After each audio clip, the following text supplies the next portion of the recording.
Oh my god. Consistency? For me? That's crazy. Hi, my name is Kate Santos. I'm auditioning for the role of... Hi, my name is Kate Santos. I'm based in Los Angeles. Hi, my name is Kate Santos. I'm from Norwalk, California, but I always say Los Angeles. I'm filming right now.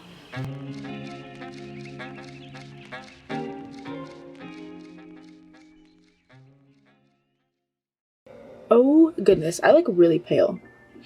I am really pale. This is my winter shade. Do I look horrible? No. Do I look my best? Absolutely not. But here we are. I went to work for the first time today since I caught the disease. I feel like there's a lot of ways you can spin that. Let's use our critical thinking skills here. You're gonna hear Bear. That's my dog. He's gonna be sniffing around there somewhere. I'm extremely exhausted.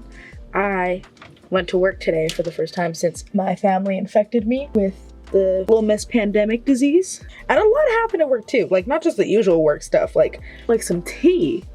I almost sprayed my hair with this. That would have been bad, let me tell you. Where the hell? Oh, I'll be back.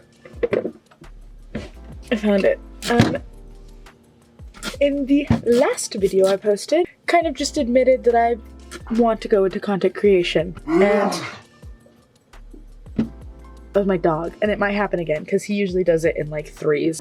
Anyways, here I am with aforementioned content. Basically, I realized after I watched back the video that I keep saying the past 6 months, but I haven't actually explained what the past 6 months have consisted of. So I figured I'd do that. I didn't like keep it a secret. It's not much to keep a secret about. But anyways, where to start? I graduated high school in 2021. Hated high school, was very excited to get out of there, and then I got out of there and I was like, oh shit, what do I do now? I'd spent the last 2 years just focusing so hard. I'm like, I gotta get out of here, I gotta get out of here, I gotta get out of here.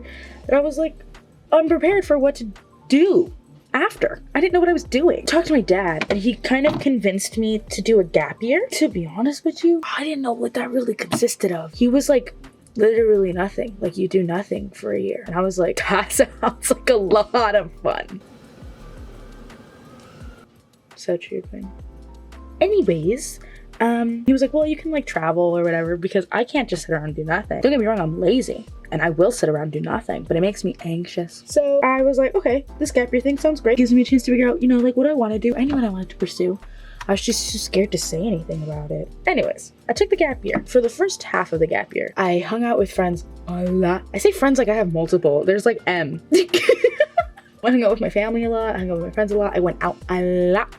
And not in like the cool like partying, drinking way. In like the spend too much money on concert tickets, went out to museums, went to downtown LA to grab food type of way. Like the nerdy Kate musical theater kid way. You know what I mean?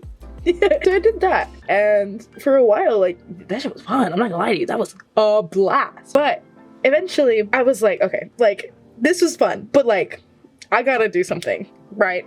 One of my old high school friends hit me up and sent me this audition, this open casting call for I'm Not Your Perfect Mexican Daughter. I love that book. That audition's never seen the light of day. This was the most horrible audition I've ever given. I submitted and then I was like, mind you, it had been 2 years since I had acted, since I'd done theater at all. At the end of my junior year, the shows were canceled. Then senior year, I didn't do theater because I didn't see the point in doing it online. And then I did that casting call and I was like, oh no, it's here to stay.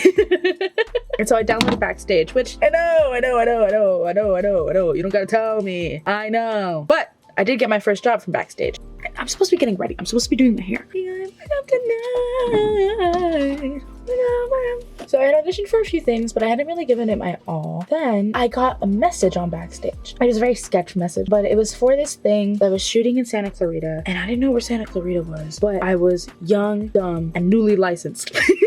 So I was like, you know what? Let me go out to Santa Clarita. And it was the best decision I ever made. It took a lot of trust and purchasing of the premium package of Life 360 from my parents. And it was just background, but it was my first time ever on a set, and it was a feature film set. And if you guys want to know more about that whole day, I'll save it for another time. I met so many important people, and not in the way that they're like big and famous, but in the way that I was a baby and they were all like, they were young too. So there was a bunch of different experience levels all in the same place, and I learned so many things from them. Mostly, I learned about central casting and actors access. And I started auditioning, and actually doing things. Through Central Casting, I did background for a few shows. My first one ever was Never Have I Ever. That was fun as hell. The show I did after that was All Rise, and I met my musical theater Broadway idol. That was freaking crazy. The one, the only Lindsay Mendez. And then the third show I did was Home Economics, which is kind of a funny story because the episode that I worked on, it was filmed at Disney, and I was working at Disney at the time as like a cast member. Like actually I worked there. So I literally pulled 2 48-hour days to work both jobs. So exhausting. And I literally looked dead. That is an actual observation by one of my coworkers. I walked in and he goes, "You look like you just died and then came back to life to come into work today." And I think we should all get humbled like that at least once in our life. And then what did I do after that? After that, I did Sex Lives of College Girls. That was the most fun I've ever had on a set ever in my life. And then after that, I did Winning Time for a while. I did Winning Time for a hot minute. I was like literally like, if I wasn't working at my current job, I was at Winning Time. Like it was consistent work. And then I did the Disney New Year's Eve thing. And that was fun because I met Sierra and I made her and her stylist laugh, and I'm never letting that go. Anyways, all of those jobs came with meeting really good and fun and interesting and experienced and just cool people. So I did background acting for a hot minute. Once the new year started, I kind of had to take a break. Girl, I was working myself weary. I was literally so exhausted all of the time. Don't get me wrong, like I was on these big name lots. I was at Warner Brothers and I was at Universal, and I didn't think I would be able to get there without having to put in years and years of work. And believe me, like after I put in the years and years of work and I've actually got like a speaking line and a recurring role, you know, it'll feel different, but it was like astounding to me, and it still is sometimes. Like besides giving me something to put on the resume, it gave me the confidence to keep going. Listen, I'm a Libra sun, I have a Gemini moon, and I have a Leo rising. I had a point. I couldn't tell you what it was. It gave me the confidence to keep going and to keep auditioning and to keep researching and just actively like meeting people and making every second count. I met a lot of really cool people who not only like listened and asked questions, also like tried to give advice. Like I didn't feel like they were answering or like giving me this advice in a way that they were tired. It was the same old thing. There was genuine connection with most of these people. I know there are some spots in LA and there are some spots in Hollywood where people are just using you. And like I did meet a few of those, don't get me wrong. Once all you have, because again, you can't like take your phone on set most times. Like once all you have to do is talk to each other, it kind of creates this understanding that, I don't know, just background acting is just the least I've ever felt alone. It's the least I've ever felt misunderstood. And once you feel understood, you can open yourself up to this world of possibility of like, okay, well, at least if I fail. This whole industry is just failure until you manage to succeed. You can only start to think about things that way once you've heard of the struggles and the failures of other people who are starting to succeed, or who are still, despite all of those failures, still believing and still working towards whatever they deem to be success. And it makes you low-key feel way less delusional. There's a lot of artists who have said that to make it, they felt like they had to have this delusional belief, like this delusional stronghold on the fact they were going to make it. And for me, a lot of people in my life have always wanted me to get a college degree, make the smart choice, make the safe choice, have a backup plan. But for me, it's all or nothing. I can't have a backup plan because I'll get scared and I'll run to it. I need to put all of my energy and my whole soul into it, or it's never gonna happen. And I do believe that. I do think that this is it for me. No matter how long it takes, if it's months or years, decades, if I don't hit anything until I'm 40 or I'm 50, if nobody knows my name until I'm almost 1 foot in the grave, I'll still have made it. And I feel like made it has different definitions to everybody. Made it to me is being able to live off acting alone. I don't mean without, you know, this or commercials or partnerships and stuff like that, because to me those are all just like symptoms of having an acting career. But I mean in that I don't have to walk into a job that I hate every day to be able to live and survive. Would it be cool for people to know my name? I guess. Yeah, it would be really cool. But I don't need that. I don't need fame to feel seen. I need a team of people who will take a chance on casting me outside of, you know, the motherly role, the sexualized, spicy Latina role, the one who's just a person. I don't know, making it to me is making an impact. It doesn't have to be a huge impact. Giving my sister something to see on a screen, both of them, and my brother. That's what making it is to me. And that's what I've spent the past 6 months working on.